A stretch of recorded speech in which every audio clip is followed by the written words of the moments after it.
Oke, salam sejahtera bagi kita semua.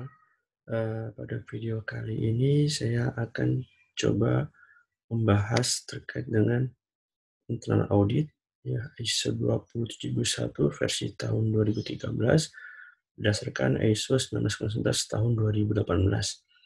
Ya, di mana kali ini kita akan coba membahas apa saja tahapan-tahapan audit, kemudian eh, kriteria auditor yang bisa melaksanakan internal audit sampai dengan pelaporan auditnya. Nah, di dalam materi ini nanti kita akan bahas ada beberapa item. Yang pertama adalah tujuan audit, definisi audit, jenis-jenis audit, istilah audit, auditor, prinsip, objek penting untuk diaudit, dan tahapan audit. Oke, yang pertama adalah tujuan audit, ya, di mana tujuan audit adalah untuk memastikan apakah sistem manajemen yang sudah dijalankan itu sudah sesuai dengan prosedurnya. Apakah masih ada penyimpangan-penyimpangan terjadi? Apakah sudah sesuai dengan alur prosesnya? Kemudian untuk mengetahui apakah sistem manajemen telah berjalan di seluruh jajaran sesuai dengan lingkupnya. Jadi, sistem manajemen ini hanya tidak berjalan di salah satu departemen saja atau bahkan hanya di salah satu level saja, tetapi harus di seluruh jajaran, di seluruh departemen sampai dengan seluruh level, ya, dari top sampai dengan bottom. Kemudian yang terakhir adalah untuk memastikan apakah sistem manajemen telah efektif. Nah, untuk mengetahui apakah sistem manajemen telah efektif itu bisa dilihat dari pencapaian sasaran sasaran mutu dari suatu pelaksanaan di setiap departemen, ya. Misalnya kalau di ISO 20001 adalah terkait dengan backup data. Nah, di situ misalnya targetnya backup data itu dilakukan 100% setiap bulan. Nah, kemudian kita cek apakah backup data itu dilaksanakan setiap bulan atau tidak. Nah, ketika dilaksanakan setiap bulan, berarti sistem backup data atau proses backup data itu sudah dijalankan secara efektif. Nah, kemudian ada definisi audit. Nah, audit, ya, audit itu merupakan suatu proses evaluasi suatu organisasi, sistem, proses, atau produk. Jadi untuk menilai, ya, apakah suatu organisasi itu berjalan dengan baik, apakah suatu sistem itu berjalan dengan baik, apakah proses tersebut berjalan dengan baik, atau produk tersebut dihasilkan dengan proses yang baik, atau produknya berupa produk yang bagus, yang oke, gitu, yang tidak reject atau tidak gagal. Nah, itu definisi audit untuk mengevaluasi suatu kegiatan organisasi, sistem, proses, atau produk.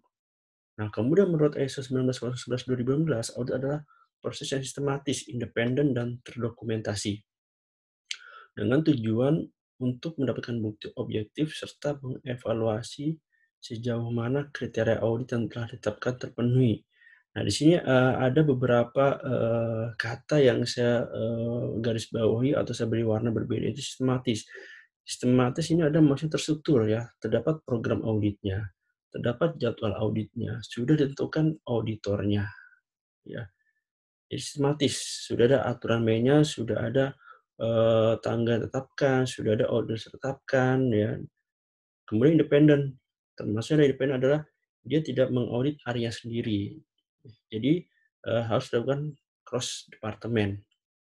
Misalnya, bagian HR mengaudit IT, kemudian IT mengaudit bagian pengadaan, dan seterusnya, gitu. Itu independen, tidak boleh HR mengaudit HR sendiri atau IT mengaudit IT sendiri.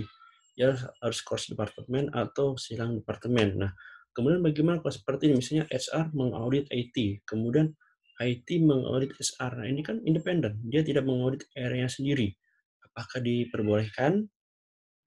Di sini saran saya, kalau bisa itu dihindari, ya, karena nanti akan terjadi konflik ketika dia mengaudit bolak-balik, gitu, ya. HR mengaudit IT, kemudian IT mengaudit HR. Nah, itu kemungkinan besar akan terjadi konflik, ya. Misal contohnya, ketika HR mengaudit IT, eee, si auditor akhir ini menemukan ketidaksesuaian di bagian IT itu misalnya ada 5. Nah, ketika si auditor IT mau SR, nah dia tidak mau kalah, gitu kan. Dia bisa jadi si auditor IT itu dia akan mencari temuan sebanyak mungkin di bagian HR, ya, karena tadi HR sudah mendapatkan 5 temuan di bagian IT. Nah, itu kan ada konflik yang akan terjadi. Jadi saran saya itu sebaiknya dihindari. Ya, walaupun itu sebenarnya independen ya, tapi tidak, bolak-balik ya. Nah, kemudian terdokumentasi. Jadi maksudnya adalah semua pelaksanaan audit itu harus, dicatat dan catat itu disimpan, ya. Hasil laporannya, programnya, jadwal auditnya, nah itu harus tertulis gitu ya, ada buktinya, ya. Tujuannya adalah untuk mendapatkan bukti yang objektif. Nah, bukti objektif ini apa saja, ya. Kemudian sejauh mana kriteria audit telah dipenuhi. Ya, kriteria audit nanti ada apa saja. Nah, nanti kita lihat di slide berikutnya. Nah, di sini ada bukti audit. Nah, bukti audit ada 3. Yang pertama ada catatan atau rekaman, kemudian pernyataan, yang terakhir ada fakta atau aktual.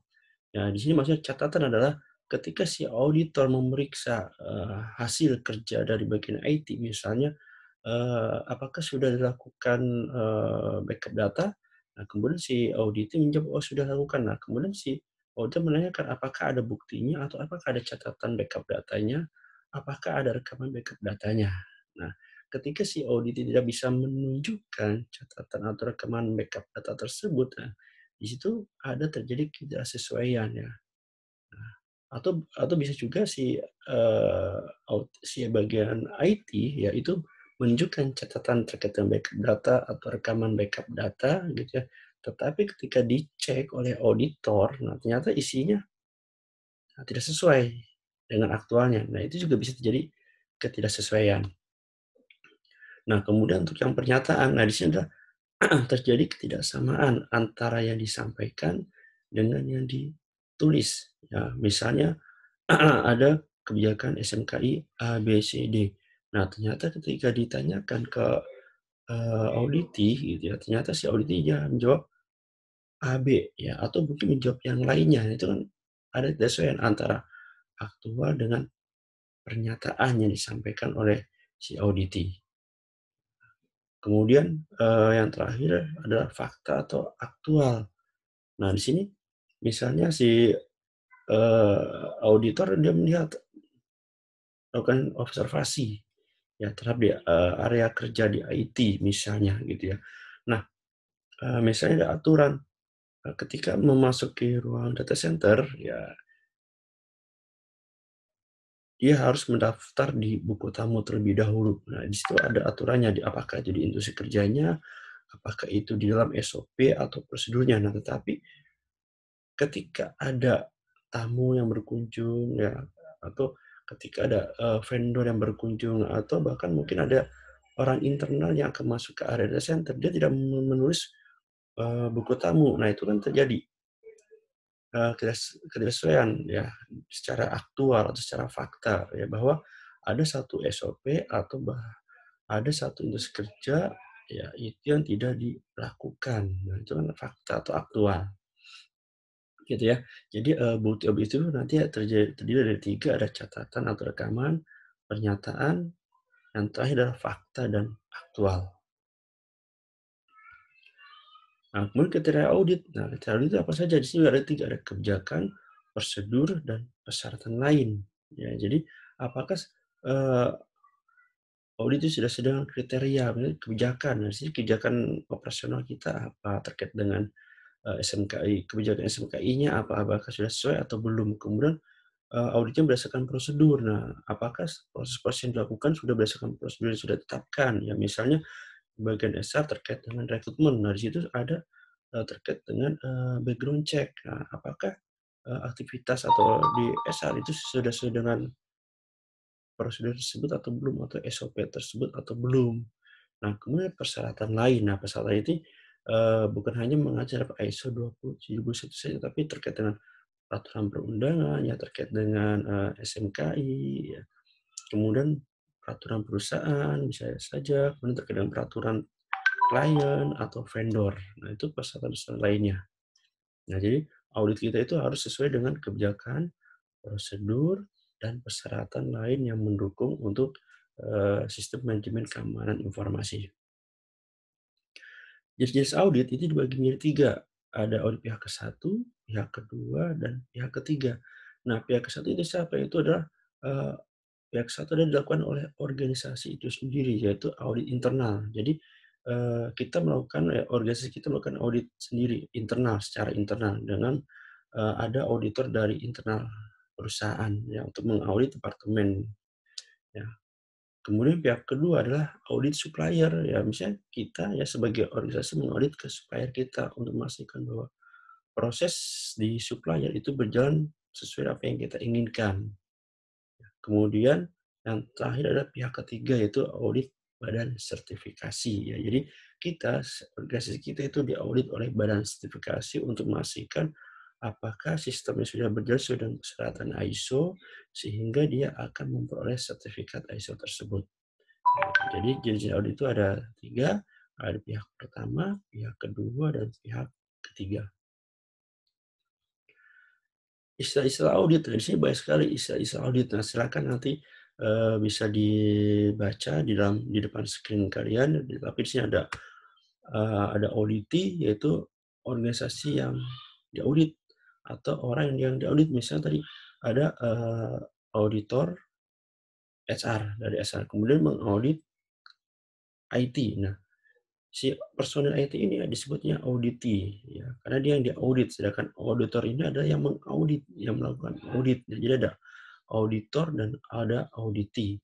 Nah, kemudian ada tim audit, ya. Tim audit itu satu lebih auditor, ya. Jadi misalnya ada 2 orang auditor disebut tim audit atau tim auditor, ya.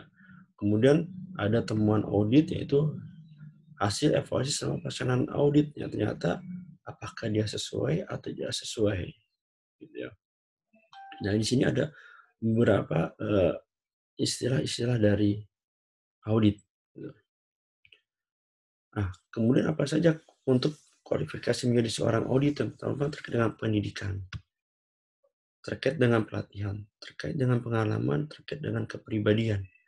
Nah, pendidikan misalnya kita tentukan dalam SOP audit, yaitu minimal sekolah lanjut tingkat atas ia bisa menjadi auditor. Nah, itu silakan.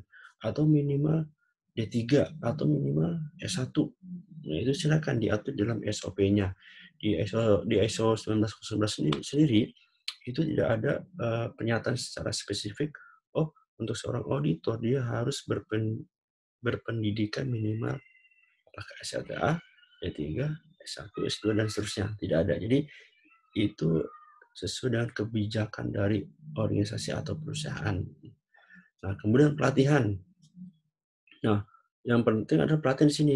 Seorang auditor dia harus sudah mengikuti pelatihan auditor internal, ya, karena kalau dia belum mengikuti pelatihan auditor ya atau pelatihan audit, dia tidak tahu apa yang harus dilakukan ketika pelaksanaan audit, ya, atau apa yang harus dilakukan ya ketika audit setelah selesai. Nah, jadi yang paling penting adalah sudah mengikuti pelatihan audit. Nah, ini sangat penting. Ya, kemudian pengalaman. Nah, silakan ini juga sesuai dengan kebijakan perusahaan. Pengalaman 1 tahun bisa menjadi auditor, pengalaman 2 tahun bisa menjadi auditor, atau pengalaman 3 tahun bisa menjadi auditor, silakan. Tentukan sendiri oleh organisasi atau perusahaan. Kemudian terakhir kepribadian, dia harus baik, ya, pendengar yang baik, ya, tidak bersifat menggurui, ya, tidak membentak-bentak, tidak dengan suara yang keras, kencang, gitu ya. Nah, mampu berdiplomasi. Nah, ini ada kepribadian dari para auditor ya. Silakan nanti dalam SOP-nya itu ditentukan terkait dengan jenjang pendidikan, pelatihan yang harus diikuti, pengalaman bekerja di perusahaan tersebut, dan kepribadiannya seperti apa yang disarankan untuk menjadi seorang auditor di tempat Bapak Ibu sekalian, gitu ya. Nah, di sini seorang auditor ya di sini harus menjadi pendengar yang baik, karena auditor harus bisa menangkap apa yang disampaikan atau apa yang dijawab oleh auditi, gitu ya. Karena dari informasi yang disampaikan auditi itu bisa menjadi inputan auditor untuk pertanyaan selanjutnya atau bahkan untuk menjadi ketidaksesuaian, gitu ya. Nah, kemudian auditor juga harus sabar. Nah, kadang-kadang ada auditi yang bisa dibilang memperlambat proses audit, misalnya dia mencari dokumen dilama-lamain gitu ya, agar waktunya habis ya, kemudian, mungkin, jawabannya, muter-muter. Nah, di sini auditor harus sabar, menghadapi sikap-sikap, audit yang seperti itu, gitu. Kemudian harus jujur, ya, tidak mengada-ngada, ya, temuan baik itu kesesuaian atau tidak sesuai harus berdasarkan bukti, ya, tidak, titipan dari orang-orang lain gitu ya. Kemudian harus disiplin, ya, sesuai dengan, waktunya, sesuai dengan ruang lingkup auditnya, ya, kemudian diplomatis, ya, dia bisa menyampaikan, pertanyaan, ya, itu secara baik gitu ya. Oke, ini adalah, sifat atau apa yang harus dilakukan menjadi seorang auditor gitu. Kemudian ada juga yang dilarang oleh seorang auditor. Yang pertama adalah bertanya yang tidak ada hubungan dengan audit. Ya, ya misalnya menanyakan alamat rumah, nomor telepon, status, ya, atau mungkin nanya, akun TikTok. Itu kan tidak ada hubungannya dengan audit, itu dilarang, gitu ya. Kemudian bertanya bertubi-tubi. Nah, di sini, si auditi belum sempat menjawab, tapi auditor terus bertanya mencecar. Mencecar si auditi. Nah, itu juga tidak boleh, dilarang oleh untuk seorang auditor gitu ya. Kemudian mencari-cari kesalahan. Nah, juga tidak boleh mencari-cari kesalahan seorang auditor. Kalau memang, selama proses audit dia tidak menemukan suatu ketidaksesuaian, ya sudah, dia tidak perlu mencari-cari kesalahan lagi ya. Anggap saja si auditor belum beruntung, dia tidak menemukan suatu ketidaksesuaian gitu ya. Kemudian bersifat menggurui. Nah, ini sedangkan auditor adalah paling benar, paling pintar, dia tidak boleh. Kemudian berlaku seperti integrator ya, seperti, sedang menginterogasi, tersangka, ya, penjahat, ya. Itu tidak boleh, ya. Jadi ini adalah beberapa hal yang dilarang oleh auditor, ya. Jadi si auditor harus, berkomunikasi dengan baik lah, tidak membentak-bentak, pokoknya berkomunikasi seperti berbicara seperti pada umumnya, gitu ya. Nah, kemudian ada prinsip-prinsip audit, ya harus berintegritas, harus adil, profesional, harus bisa menjaga kerahasiaan, independen, ya, pendekatan berdasarkan bukti, pendekatan berdasarkan risiko. Ya, ini adalah prinsip-prinsip audit, gitu ya. Ya, di sini auditor profesional dia harus menjaga kerahasiaan, gitu ya. Kadang-kala ada, ketika sebelum pelaksanaan audit, si auditor itu sudah, apa istilahnya, menandatangani suatu NDA, ya, bahwa di situ, dinyatakan si auditor tidak boleh, menyebarluaskan, informasi di perusahaan yang sedang dia audit, gitu ya. Independen, ya tidak ada kepentingan, ya kemudian ketika ada temuan dia harus berdasarkan bukti, ya, dan juga berdasarkan risiko ya, ketika temuan ini tidak dilakukan risikonya apa, gitu. Kemudian siklus audit itu ada 4, ada perencanaan tahap pertama, pelaksanaan di tahap kedua, tindak lanjut di tahap ketiga, dan verifikasi di tahap keempat. Ya. Persiapan, ya di sini apa saja yang dilakukan? Nah, di sini eh, auditor ya atau ketua tim audit dia membuat rencana audit ya. Kapan akan dilaksanakan audit? Tanggal berapa? Jam berapa? Ya, dan siapa auditornya di sini? Tunjukkan tim auditnya. Siapa? Gitu. Nah, setelah ini dibentuk, ketua tim audit atau lead auditor melakukan meeting koordinasi, yaitu untuk pemberitahuan jadwal audit dan untuk mengkonfirmasi apakah para auditi bisa di waktu tersebut pelaksanaan auditnya. Takutnya ada yang sudah ada janji dengan klien, sudah janji di dinas luar. Nah, di sini disesuaikan lagi ya terkait dengan kesediaan waktu para auditi. Ya.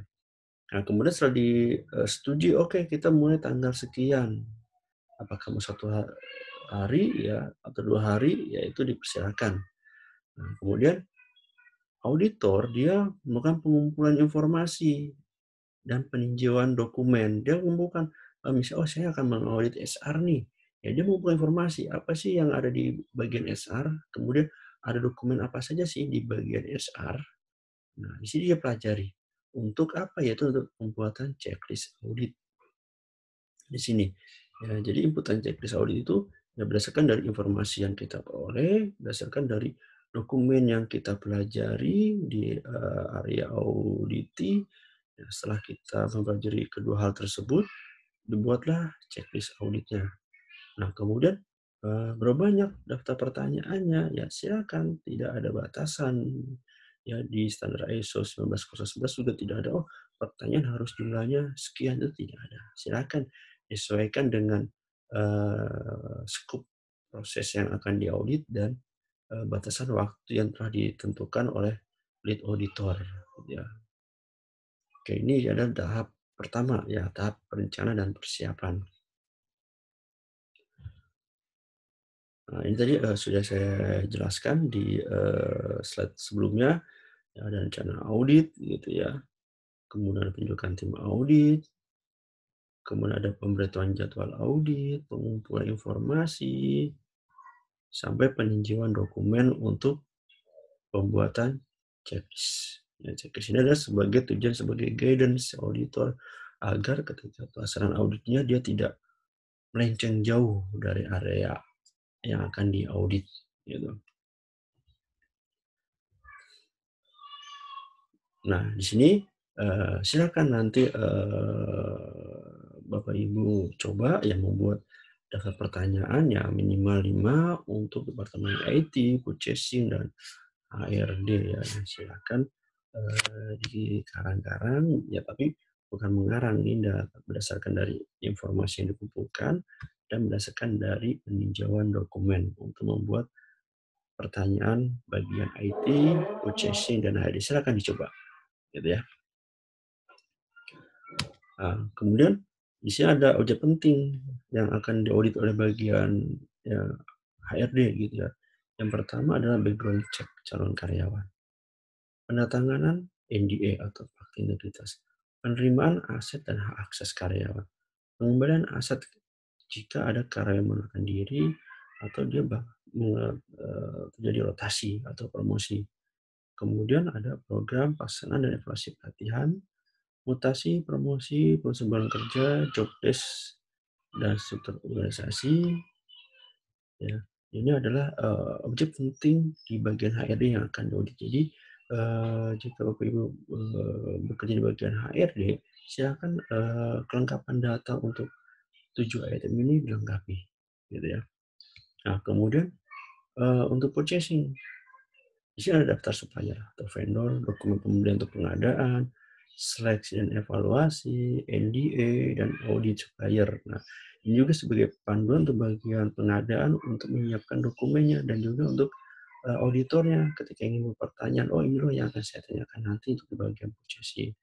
Begitu pula tadi yang dihadiri, oh ini loh 7 item yang minimal atau yang bisa saya buatkan pertanyaan untuk di bagian HRD. Ya. Kemudian ada IT. Ya, di sini ada 8 item. Ya, kemudian ada lagi 15 atau bahkan 22 gitu. Ya, jadi ini adalah objek penting untuk bagian IT yang akan diaudit dan dijadikan pertanyaan oleh auditor. Ya. Jadi silakan bagian IT untuk melengkapi bukti-bukti aktivitas dari poin 1 sampai poin 22. Gitu. Kemudian ya untuk dokumen controller, ya, pengenai dokumen dari sini apa yang akan dicek ya, atau yang harus disiapkan oleh bagian dokumen kontrak itu ada master dokumen, distribusi dokumen, kodifikasi dokumen, perubahan pemusnahan, masa rekaman, dan musiman rekaman gitu ya. Nah, sih perubahan pemusnahan ini jika sudah ada pemusnahan ya.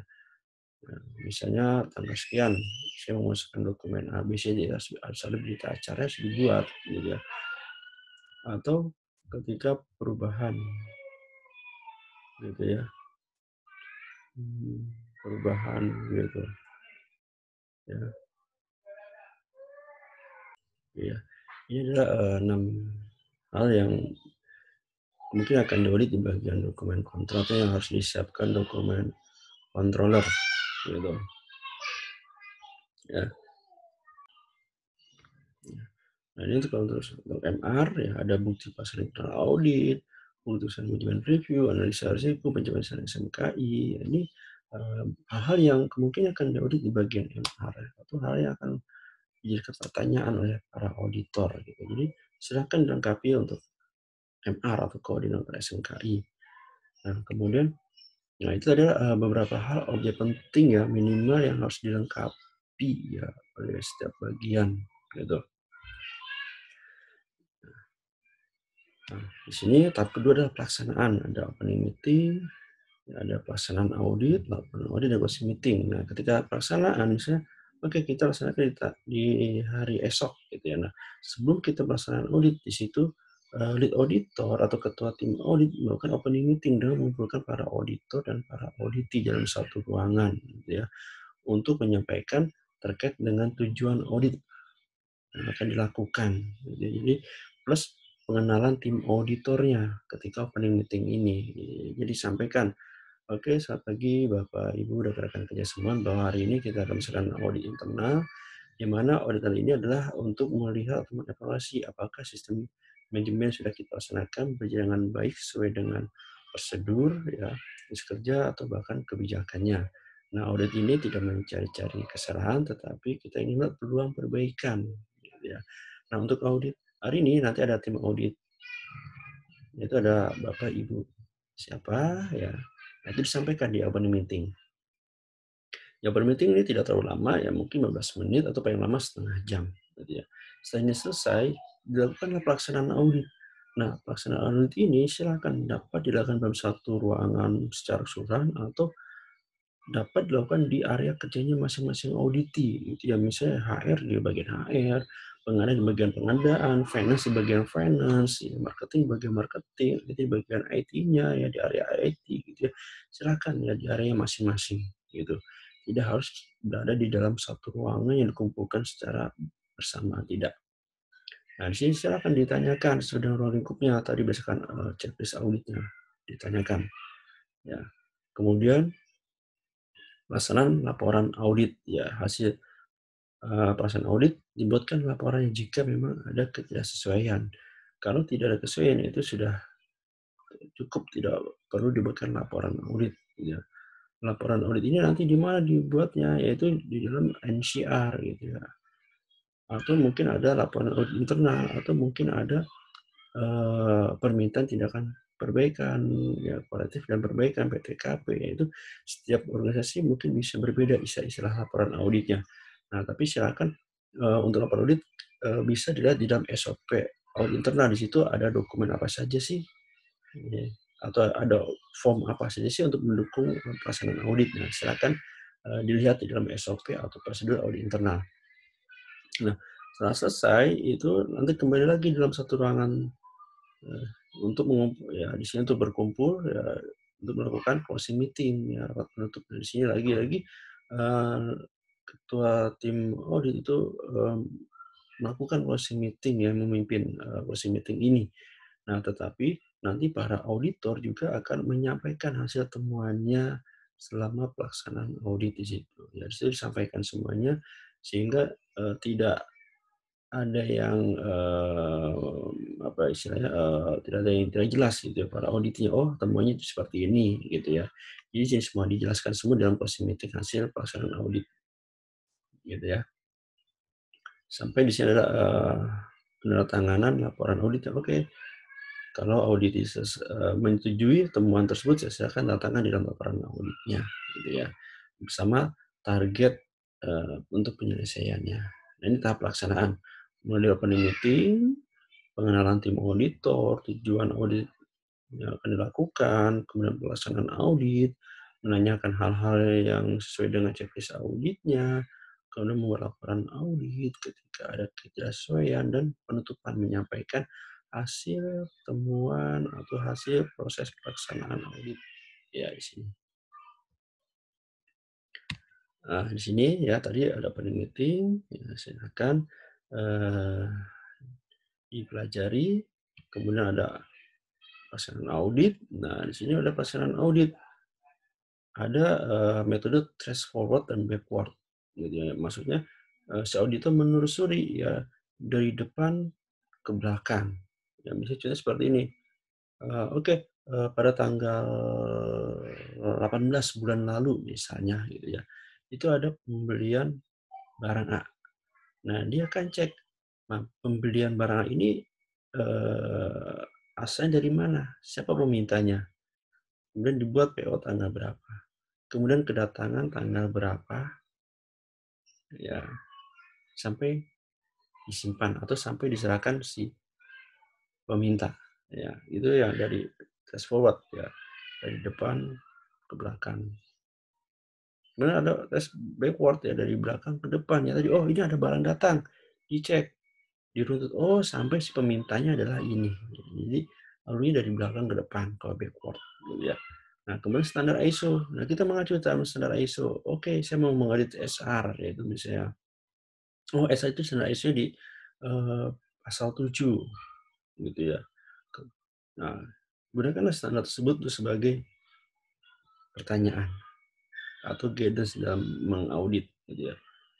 Nah, kemudian ada siklus pemeriksaan, gitu ya. Ada observasi, ya, wawancara, gitu ya. Kemudian teknik bertanya dan ada penulisan laporan, gitu ya. Metode tes forward dan backward tadi sudah saya jelaskan. Menggunakan standar ISO, ya. Tadi saya sampaikan, oh saya mau SR. Lihat SR itu ada di klausul berapa dalam standar ISO-nya dan ada di SOA berapa, ya, gitu. Dilihat. Gitu. Kemudian siklus audit, ya ada question, pertanyaan, ada periksa, dan ada observasi. Silakan, ini siklus. Kalian mau mulai dari mana? Mau observasi, periksa, question, atau dari pertanyaan, periksa, observasi, atau mana? Ini adalah siklus auditnya, gitu ya. Kemudian ada ya tadi interview, ya itu dia meminta audit menjelaskan aktivitasnya. Silakan ditanya, silakan bertanya terhadap auditi. Kemudian ketika bertanya itu hindari tekanan suara seperti polisi, itu tidak boleh membentak-bentak atau suara dengan nada keras, itu tidak boleh. Menjadi pendengar yang baik. Kemudian ketika observasi, apa yang dilakukan di sini? Pengamatan aktual di lapangan. Ya, pengamatan aktual di lapangan. Usahakan tidak menginstruksi aktivitas sedang berjalan, gitu ya. Ketika ada operator atau ada staff IT sedang melakukan maintenance atau perawatan server, ya silakan jangan menginterupsi proses sedang berjalan. Kemudian menjadi pengamat yang baik ya, melihat situasi. Nah, kemudian cek dokumen ya, apakah sesuai dengan aktivitas yang dikerjakan, gitu ya. Kemudian hindari nitpicking, ya. Mencari-cari hal-hal yang kecil, kesalahan yang kecil, gitu ya. Kemudian jadi peneliti yang baik ini adalah ketika cek dokumen, gitu. Kemudian teknik bertanya, ada open question, gitu ya. Oke. Nah, teknik bertanya itu ada open question, kemudian probing question dan close question. Ya. Ini teknik bertanya itu ada open question, probing question, dan close question. Open question adalah memberikan pertanyaan yang mengharuskan si auditi menjawab panjang lebar atau menjelaskan di areanya tersebut.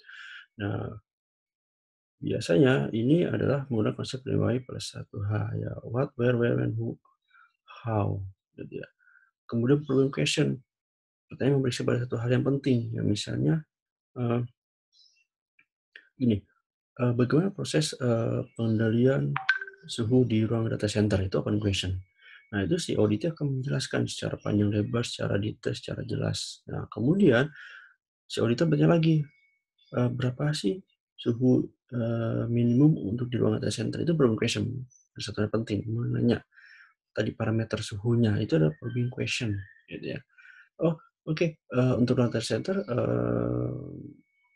itu di suhu ruang ya maksimum itu di 26 derajat Celcius, itu si auditor menjelaskan. Nah, itu sudah kita pantau ya secara rutin. Nah, itu jawaban si auditor. Nah, kemudian si auditornya menuju ke close question, meminta buktinya. Show me, tunjukkan bahwa monitoring suhu di ruang tersebut sudah dilakukan. Nah, si auditor meminta buktinya. Mana buktinya bahwa Anda telah melakukan monitoring suhu ruangan data center setiap harinya. Nah, sini si auditor harus menunjukkan bukti rekamannya, ya, daily recordnya, gitu ya, untuk suhu ruangan data center. Nah, ini open question. Jadi open question mengharuskan si audit itu menjawab panjang lebar, Ya, kita meminta sedemikian panjang lebar. Problem question kita menjurus ke dalam hal yang penting. Conclusion adalah meminta bukti pelaksanaan tersebut. Show me, mana buktinya? Gitu. Nah, kemudian laporan audit ya, teman audit. Di sini teman audit itu dibagi menjadi 3 kategori. Ada kesesuaian atau conformity, ketidaksesuaian dan conformity, saran perbaikan OV atau observasi. Nah, kemudian ketidaksesuaian itu dibagi menjadi 2, ada major dan ada minor. Nah, biasanya saya menyarankan kepada klien kalau untuk internal audit kita menggunakan 2 kategori temuan saja atau 2 jenis temuan saja, yaitu kesesuaian dan ketidaksesuaian. Sarannya, perbaikan, OV, observasi kita tidak gunakan. Ya, kita langsung saja ketika ada saran perbaikan atau observasi atau OV, kita langsung jadikan ketidaksesuaian saja. Gitu. Saya nanti kita pecah jadi major dan minor ya. Jadi biasanya saya menyarankan, oke untuk teman audit kita ada 2, ada kesesuaian dan ketidaksesuaian. Ketidaksesuaian itu ada major dan minor. Gitu. Ini temuan major itu penyimpangan sangat signifikan, mempunyai dampak yang serius terhadap mutu atau sistem manajemen perusahaan, gitu ya, atau mutu keamanan informasi perusahaan, atau kemudian gini, oh tidak ada bukti penerapan, oh tidak ada dokumen yang wajib, ya dokumen yang wajib tidak ada, atau bahkan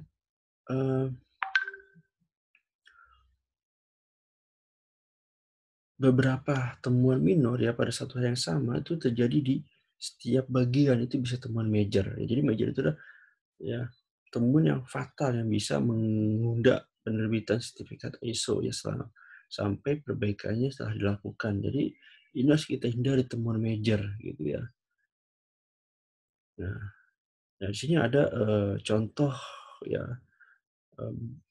atau apa sih temuan major itu. Di sini tidak ada bukti penerapan. Beberapa temuan minor yang sama ya, tapi terjadi di dalam setiap bagian sehingga sistem itu gagal, tidak berjalan dengan baik ya. Itu. Semua kesesuaian diketahui dapat dampak penting. Semua kesesuaian dapat melakukan pengendalian produk. Suatu kondisi melakukan produk tersebut mengalami kegagalan. Ya, suatu kesesuaian mengakibatkan kegagalan dari quality system. Inilah teman major ya. Jadi bisa menyebabkan kegagalan dalam proses tersebut atau sistem tersebut. Gitu. Ketika hal itu tidak dilakukan. Gitu ya. Nah, kemudian kalau teman minor yang mudah itu adalah dia hanya inkonsistensi, dia tidak konsisten untuk melaksanakannya atau untuk membuat buktinya atau untuk membuat laporan. Misalnya, oh hari ini ada laporan backup, besok tidak ada laporan backupnya. Kemudian besoknya ada laporan backup, 2 hari depan tidak ada laporan backup. Itu kan tidak konsisten, itu masih temuan kecil, minor gitu ya. Kemudian laporan audit. Nah, laporan audit ini sudah saya sampaikan tadi ya di awal, itu akan dituangkan di dalam satu form ya, entah itu namanya collective action request atau lokar gitu ya, atau mungkin ada PTP, permintaan jasa perbaikan, atau ada laporan audit. Itu setiap perusahaan bisa berbeda-beda untuk judul atau nama dokumen untuk membuat laporan auditnya gitu ya. Nah, tapi di sini yang penting adalah ketika membuat laporan audit, kita harus menggunakan prinsip atau konsep PLOR ya. PLOR itu adalah problem, location, objective, reference. Jadi ketika di dalam laporan audit tersebut atau ketika kita akan membuat laporan audit, itu harus ada permasalahannya. Permasalahannya apa sih? Kemudian lokasinya di mana, bukti objektifnya apa, dan referensinya apa. Referensi ini bisa standar ISO atau dokumen ISO, gitu ya. Jadi 4 parameter ini atau panduan ini harus ada di dalam kalimat laporan audit yang kita susun. Nah, di sini ada contohnya. Ya, misalnya, skill matrix karyawan atas nama Bambang belum diperbaharui oleh HRD pada form skill matrix nomor bla bla bla, tidak sesuai dengan standar ISO 27001 klausul bla bla bla, atau prosedur training nomor bla bla bla, atau instruksi kerja nomor bla bla bla. Nah, ini contohnya ya. Di mana PLR-nya atau floor-nya ya sini. Skill matrix karyawan atas nama Bambang belum diperbaharui. Ini P-nya, problemnya. Ya, permasalahannya ada di sini. Skematik Bambang belum diperbaharui. Di mana location-nya itu HRD. Location di bagian HRD. Objektif ini apa? Buktinya bahwa itu sebagai permasalahan si skematik sekarang itu form skill matrix nomor bla bla. Ini adalah buktinya, objektif evidence-nya. Referensinya yang mana? Yaitu tidak sesuai dengan standar ini. Standar ISO adalah reference. Prosedur training nomor sekian reference, atau industri kerja nomor sekian ada sebagai reference. Ini sudah ada di sini prinsip core-nya. Ada permasalahannya, ada lokasinya, ada objektif evidence-nya, ada bukti objektifnya, dan ada referensinya. Ini, gitu ya. Nah, atau dengan kalimat yang lain yang berikutnya di sini. Ini semuanya sama, tapi hanya berbeda penyusunan kalimat. Di sini floor P-nya adalah problemnya. Ya, ini adalah contoh kalimat yang berbeda, tapi dengan temuan yang sama, gitu ya. Contoh P-nya permasalahan belum diperbaharui skematis karyawan atas nama Bambang.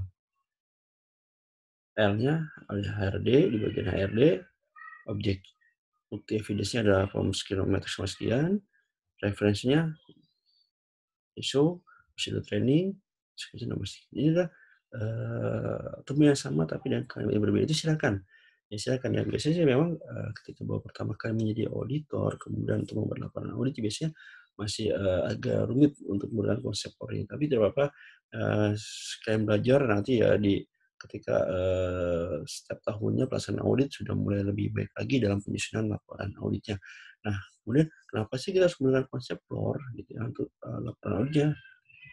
Itu untuk istilahnya untuk menjelaskan ke auditinya bahwa oh temuannya ini loh, maksudnya adalah ini loh. Kadang-kadang ada si auditnya dia tidak paham dengan temuan yang ditulis oleh auditor, laporan ini temuannya apa ya gitu. Nah, kadang-kadang juga si auditornya lupa, oh ini temuannya maksudnya apa gitu ya. Nah, ya dengan konsep ini diharapkan si auditor memahami temuannya apa, dan si auditor juga tidak lupa, oh ini temuannya lah ini loh maksudnya gitu ya. Jadi dicobalah dengan menggunakan konsep floor untuk membuat laporan auditnya nanti gitu.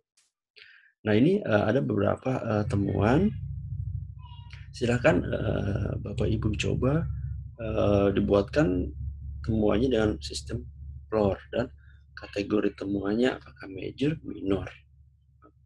Jadi di sini temuan yang pertama, pengerjaan peralatan server tidak sesuai jadwal. PT BAC tidak ada bukti hasil evaluasi supplier. Tidak ada NDA ketika ada klien yang berkunjung. Hasil karyawan baru tidak dibuat, penetration test tidak dilakukan. Nah, temuan laporan auditnya berdasarkan konsep floor itu bagaimana untuk kelima temuan ini? Silahkan Bapak Ibu coba, ya rekan-rekan coba, kemudian tentukan kategori temuan apakah major, minor, atau sesuai. Gitu. Nah, silahkan dicoba. Nah, kemudian yang terakhir adalah closing meeting. Nah, di sini lagi-lagi ketua tim audit atau direktur memimpin pertemuan untuk menyampaikan kembali tujuan auditnya, lingkup auditnya, kemudian menyampaikan hasil auditnya. Ya, hasil audit ini bisa disampaikan oleh masing-masing para auditor, gitu ya. Kemudian membuka forum tanya jawab yang takutnya ada auditi yang belum paham terkait dengan temuannya. Nah, itu disampaikan di closing meeting, gitu. Kemudian ya lanjut. Nah, ketika closing meeting dan di dalam laporan audit tadi ya itu ada target waktu ya, ada target waktu untuk melakukan perbaikannya. Nah, di sini hasil audit harus melakukan perbaikan temuan tersebut sesuai dengan target waktu yang telah disepakati oleh kedua belah pihak gitu ya. Nah, dan nanti si auditor dia akan memverifikasi gitu hasil temuan ini apakah sudah dilakukan perbaikan oleh auditinya sesuai dengan tanggal yang tertentukan atau belum gitu ya. Jika sudah dilakukan perbaikan, silakan di-close temuannya di dalam laporan auditnya. Tetapi jika belum dan batas waktunya sudah dilewati, nah si auditor harus meminta lagi ya, kepada audit ini kapan mau diperbaiki lagi. Ya, harus ada targetnya lagi gitu ya. Nah, gitu. Nah, ketika sudah oke, tolong beri waktu 2 hari lagi. Nah, 2 hari lagi nanti si auditor akan kembali lagi ke area audit untuk melihat apakah sudah dilakukan perbaikan atau belum, gitu ya.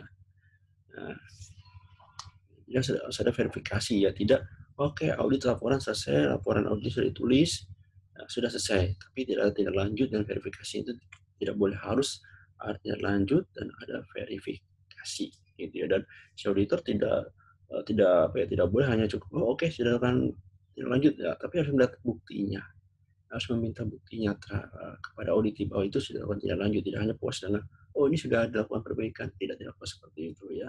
Harus melihat buktinya ya, gitu. Oke, itulah, penjelasan terkait dengan, internal audit ya, secara singkat. Ya mudah-mudahan, dengan video ini bisa, menambah wawasan atau menambah, pengetahuan, Bapak, Ibu, dan rekan terkait, audit ya, internal audit, pelaksanaan internal audit ya, dan, apa yang harus dilakukan oleh auditor, apa yang dilakukan oleh auditor, gitu ya. Ya, mudah-mudahan, dengan video singkat ini bisa menambah wawasan Bapak, Ibu, dan rekan-rekan.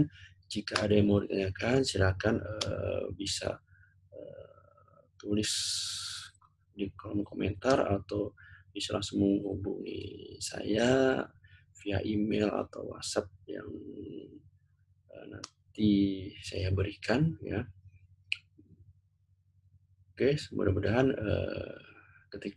Bapak Ibu bisa melaksanakan tahun dengan baik sehingga, sistem manajemen ya ISO yang diterapkan itu berjalan efektif dan efisien, gitu ya.